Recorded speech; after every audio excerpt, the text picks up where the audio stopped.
annonceurs, chefs d'entreprise et autres. Bref, population d'ici et d'ailleurs, cet espace vous est réservé pour la promotion de vos produits et activités, non seulement en français, mais aussi en fond, Ditamari, Fulfulde, Batoum, Dendi. À vous le choix.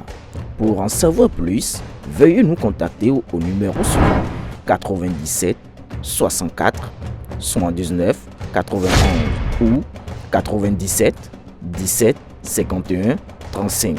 Échec de la tentative de coup d'État et de mort sur Patrice Talon.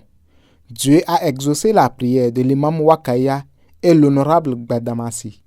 Dans la nuit du 23 au 24 septembre 2024, l'ancien ministre Oswald Omeki a été arrêté par les éléments de la brigade criminelle, suivi de l'homme d'affaires Olivier Boko quelques heures plus tard, faisant ainsi échec à la tentative de coup d'État et de mort sur Patrice Talon, programmé pour le 27 septembre 2024. Un échec qui n'est pas anodin. Et pour cause, lors de sa dernière prière de lancement de la fête de Mauloud, l'imam de la mosquée centrale de Parakou, Mohamed Wakaya, a dit, je cite, « Confier le président Patrice Talon et le Bénin dans les mains de Allah. » Fin de citation. Mieux, il a ajouté que le président Talon est comme le soleil, car les gens vont sur la lune et y reviennent, mais jamais quand il s'agit du soleil. En d'autres termes, le pouvoir du président Talon est entouré par le feu, la puissance de Dieu. Toute chose qui démontre que quand on voudrait s'en prendre à lui, on se brûlera les mains. D'où l'échec de cette tentative de coup d'État et de mort sur le président Patrice Talon.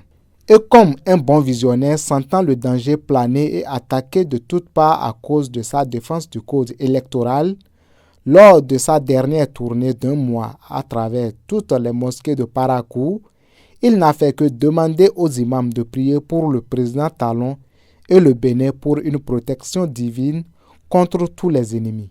Car il a su que la guerre était interne. Et comme les plans contre le code électoral ont échoué, ils sont passés à l'acte pour essayer de remettre en cause l'ordre constitutionnel.